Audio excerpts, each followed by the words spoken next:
Hey guys, so I hear all the time that the Book of Mormon witnesses never actually saw Joseph Smith's golden plates, that they only imagined seeing them, or only saw them through spiritual eyes. There are various sources for these claims, but an antagonistic document called the CES Letter conveniently puts the main sources all in one place for us. So in this episode, we're going to specifically look at these 4 quotes from the CES Letter that talk about spiritual eyes, and we'll address the rest of the quotes in a Part 2 episode. And as a bonus, for every one antagonistic quote we look at today, I'm going to provide you with 2 positive quotes that you can pause and read. Source number 1. In the book Joseph Smith Begins His Work, Volume 1, we read that he, referring to Book of Mormon witness Martin Harris, only saw the plates with a spiritual eye. The citation in the CES letter for this quote does not give a page number, perhaps because this exact quote actually does not appear in that book. The quote should be, "No, I saw them with a spiritual eye." It's a minor difference, but I bring it up because once corrected, this is the exact same quote as number 4 on our list. What is going on here? As far as I can tell, this quote was just copied and pasted from this critical website, and this incorrect quote was just copied from this critical website. And I'm guessing the author just didn't stop to double check the accuracy of the quote or the sources, which should be a red flag. Anyhow, the original source for both of these quotes is an 1892 memorandum by John Gilbert, who helped publish the first edition of the Book of Mormon. Gilbert was 90 years old and a critic of the church, recalling events from 63 years earlier. His memory of Martin may or may not be accurate. Quotes 1 and 4 were the same, but just for the heck of it, I'll still give you 2 positive quotes each. Feel free to pause and read. Number 2. Pomeroy Tucker was a major critic of the church. In his expose of Mormonism, he wrote that Martin used to practice a good deal of his characteristic jargon about seeing with the spiritual eye and the like.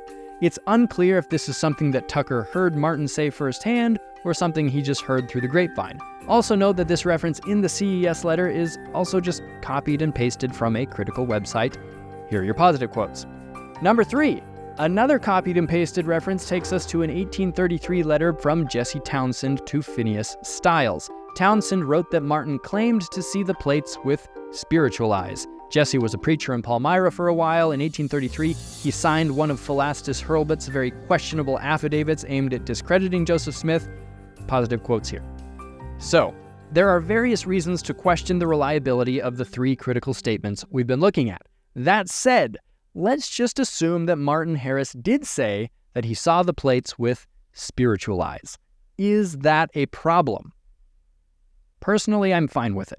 As Latter-day Saints, we believe that to see some holy things or beings, a kind of sanctifying or purifying change must occur to our bodies to enable us to be able to view those things. For example, in Moses chapter 1, Moses sees God face to face in a vision. Afterward, we read, "Mine own eyes have beheld God, but not my natural, but my spiritual eyes. For my natural eyes could not have beheld, for I should have withered and died in his presence." Moses is not saying that the experience wasn't real.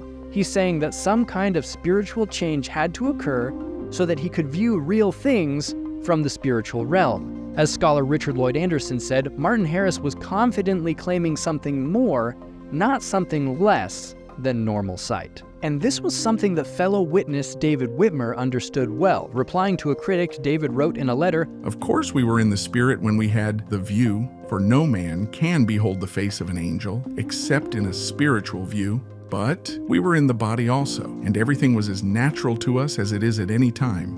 Martin Harris, you say, called it being in vision. We read in the scriptures Cornelius saw in a vision an angel of God. In other places it states they saw an angel in the spirit. A bright light enveloped us where we were, and there, in a vision or in the spirit, we saw and heard just as it is stated in my testimony in the Book of Mormon."